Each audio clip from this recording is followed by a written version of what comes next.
Эфирден алыклар вакытта студияда Алсу Нуриева исәмсез. Бүгенге чаралышның төп темалары.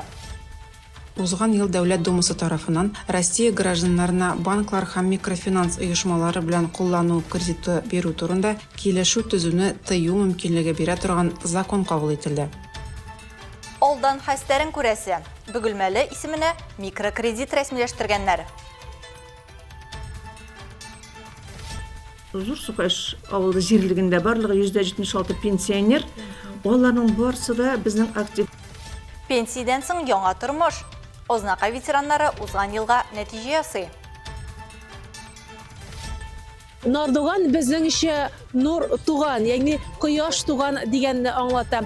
Һәм безнең борынгы төрки бабаларыбыз аны яңа ел бәйрәме буларак, яңа елның башлангычы буларак бәйрәм иткәннәр. Борынгы гореф-гадәтләр, гаилә атмосферасы. Әлбәттә, Нордуган узды.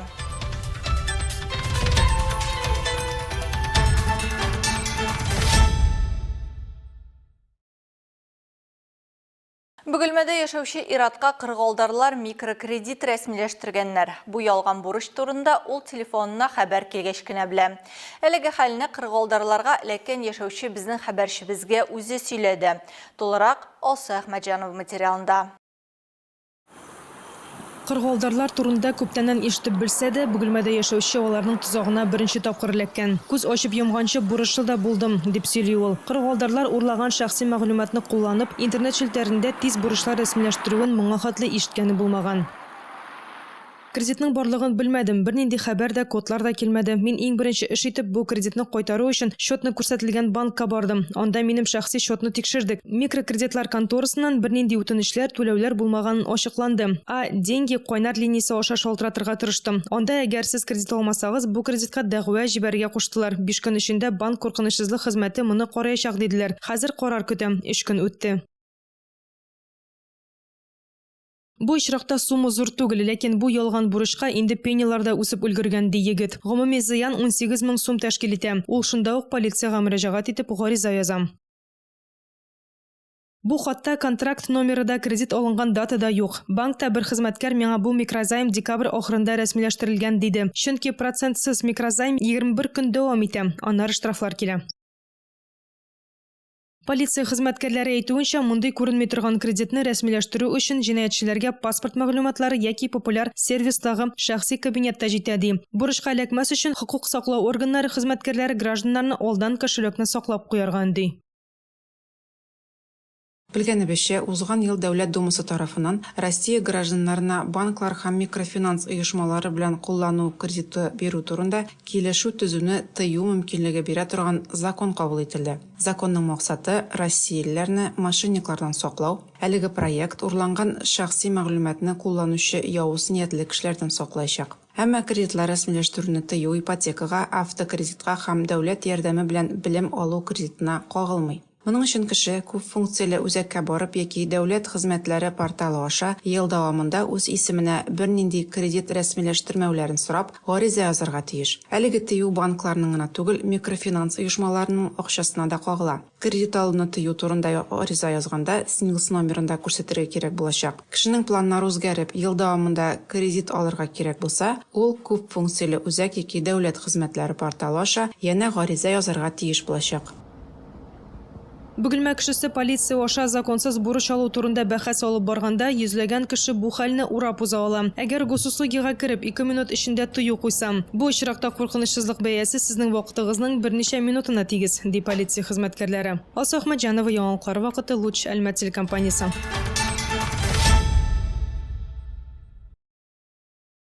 Ознака ветераннар советы үзенең чираттагы эшлекле киңәшмәсен уздырды. Бүген район җирлегендә барысы 16 000 өлкән яшьтәге кеше яши. Аларның күбесе район тормышында актив эшчәнлек алып бара. Төрле бәйгеләрдә катнашып, республикада яхшы нәтиҗәләргә ирешә. Әлеге утырышта да тәҗрибәле актив ветераннар катнашып, алга яңа бурычлар билгеләде. Фикер алышты. Бүгенге киңәшмә район ветераннар советының эш офисында уза.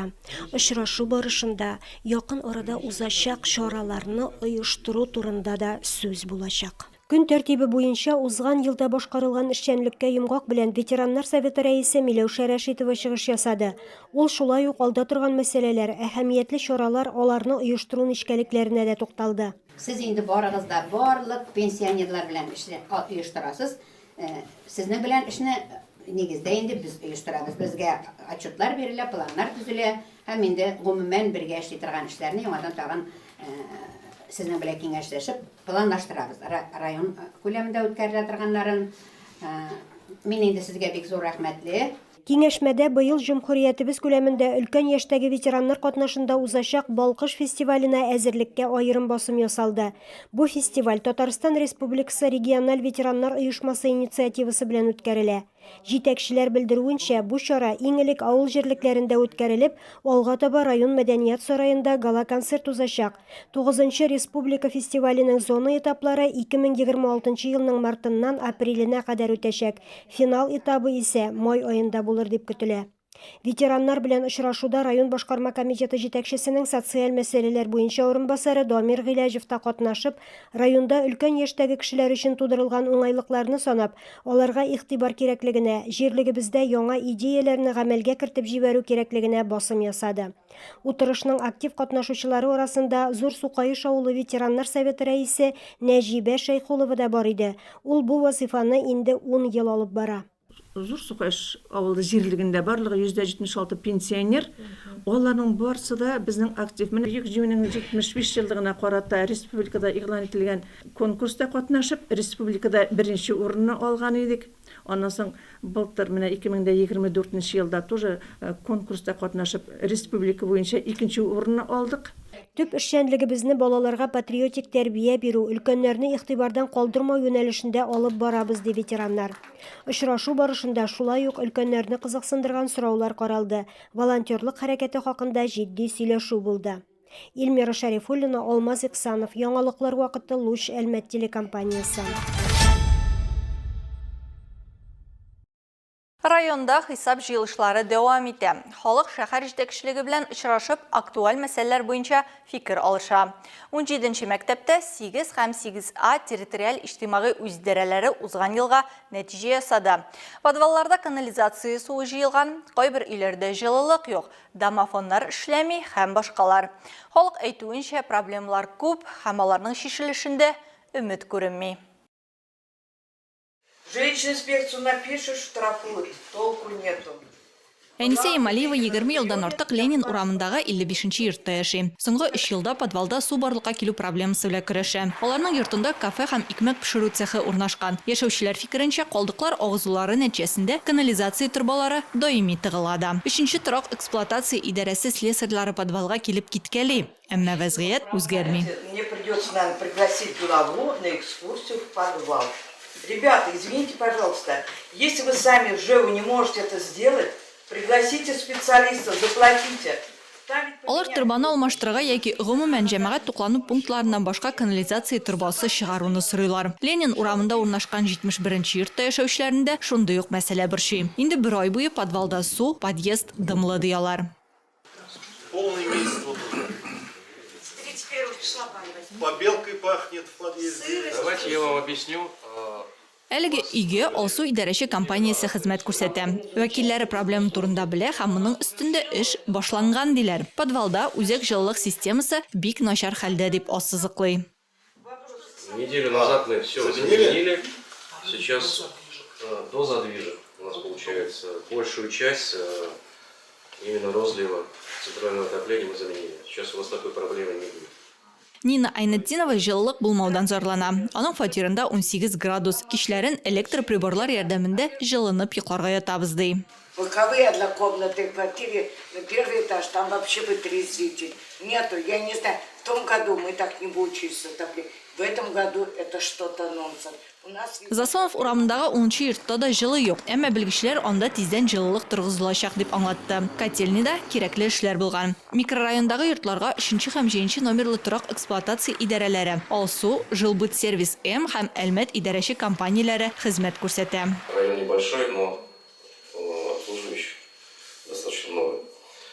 2012 елның 1 июненнән Алсу идарәче компаниясе 115 күп фатирлы торак йортка хезмәт күрсәтә. Шуларның 19-ы 8 һәм 8А территориаль иҗтимагый үзидарәләр территориясендә урнашкан. Узган ел агымдагы ремонт мәддәсе буенча 1 миллион 92 713 сум үзләштерелә. Белгечләр ай саен индивидуаль исәпләү приборларын тикшереп тора. В результате выявлено Нәтиҗәдә 38 хокук бозу очрагы ачыкланган. Халык магнитлар һәм струбциннар урнаштыра, контроль пломбалар куймый, вакытында тикшерү уздырмый. Хокук бозуларның барлык фактлары буенча яңадан исәпләү башкарылган. Шулай ук біз бурычлар белән дә актив эшлибез. 19-нчы йортта халыкның торак коммуналь хезмәтләр өчен бурычы 5 миллион 187 меңне тәшкил итә. за жилищно-коммунальные услуги в 19 домах составляет 5 миллионов 187 тысяч. 3 һәм 7 номерлы торак эксплуатация идарәләре, Жилбыт сервис М һәм Әлмәт идарәче компанияләре вәкилләре җыенга гомумән килми.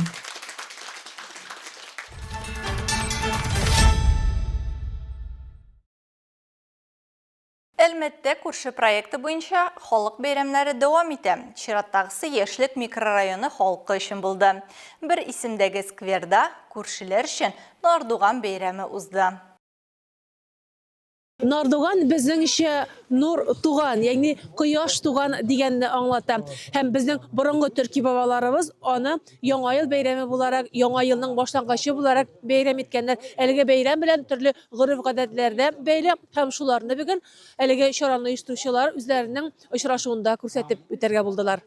Бу проект Республика рәисе Рөстәм Миңнеханов инициативасы белән оештырылган күрше кышкы сезоны грант бәйгесендә җиңде. Бу Татарстанда кыш республика программасының бер өлеше. Авторлары иҗтимагый киңлекләр дирекциясе командасы. Шулай итеп, күршеләр бәйрәме милли гореф-гадәтләребезне яшь буынга тапшырыр өчен тырыша. Мы рады, что в принципе существует такая Без мондый президент инициативасы булуына шатбыз. Ул узган җәйдә барлыкка килде. Актив гражданнарга яки организацияләргә грант бирәләр. Грант ярдәмендә үз чараңны уздырырга мөмкин. Белүемчә, 1000дән артык гариза бирелгән. Можно податься на грант и, собственно, провести подобное мероприятие. Насколько я знаю, было подано более 1000 заявок. Әкият геройлары белән берлектә бәйрәмдә галимнәр дә катнаша. Казаннан килгән белгечләрнең бурычы борынгы йолалар турында сөйләү. Фал ачу төрки халыкларда да, урыс, мордвада да булган. Тора-бара бу гадәтләр уен формасын алган. Бүген исә балалар өчен ниндидер әкият буларак кабул ителә. Живем здесь, рядом со сквером Яшьлек. Яшьлек сквер янында яшибез. Бүген биредә Нардуган узачагын белгәч, олы баламны алып килдем. Игезәкләр өйдә йоклыйлар. Аңа нинди бәйрәм икәнен күрсәтергә булдым. Традицияләр, гореф-гадәтләр турында сөйләргә һәм бәйрәмдә катнашырга. И поучаствовать в празднике. Кичнең бик суык булуына карамастан, бәйрәм шактый кешене бер мәйданчыкта туплый алды. Оештыручылар кайнар чәй һәм сый турында да кайгыртканнар иде. Нардуганны Әлмәтнең башка районнарында яшәүчеләр дә күрә алачак. Чираттагы очрашу 31 январьда Сәламәтлек паркында узачак. Рәдифә Нугманова, Рафаэль Сафин, яңалыклар вакыты, Луч Әлмәт телекомпаниясе.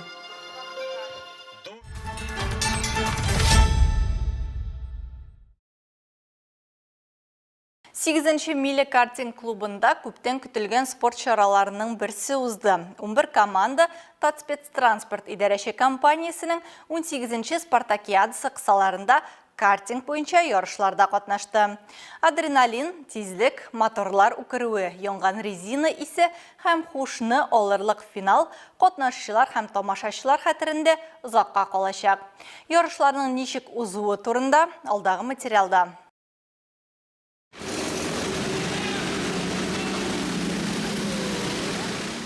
Беренче сигналдан ук көрәшнең кызу булачагы билгеле булды. Тиз йөрүшле бурылышлар, озын туры полосалар һәм мизгелендә карарлар кабул итү кирәклеге. 8-нче миль трассасы узышчыларның ныклыкка, концентрациягә һәм карарлар кабул итә белүләренә тикшерде. Үз көчләрен сынарга 11 оешмадан 22 катнашучы килә. Руль артына Алабуга, Нурлат, Лениногорск, Азнакай, Баулы һәм Татарстанның башка шәһәрләре вәкилләре утыра. Илнара Гайфетдинова автотранспорт предприятиесендә эшли. Дулкынлану булса да, кызлар арасында иң тиз вакытта килүгә ирешә.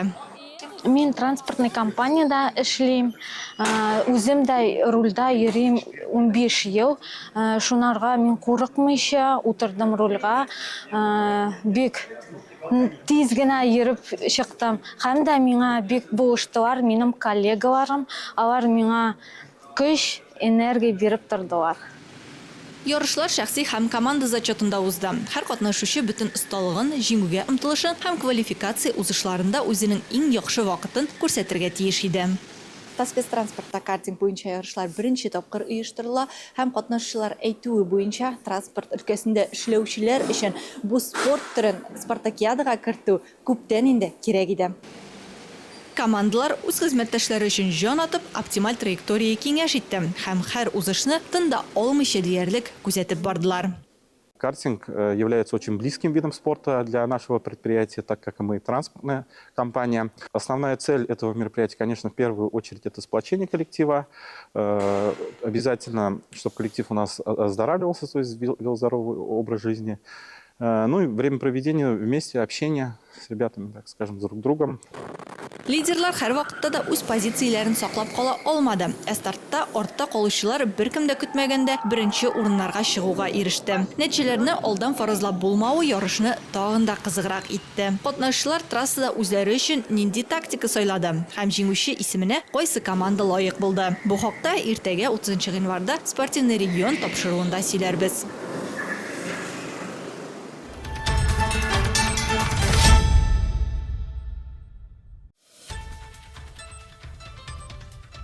Хөрмәтле тамашачыларыбыз, яңалыклар чыгарылышының туры трансляциясын сез ВКонтакте социаль челтәренә кереп, Лучелмәт төркемендә сәгать кичке 7-дә карый аласыз. Безнең иң кызыклы сюжетларыбызда рәсми аккаунтларыбызда урнаштырыла.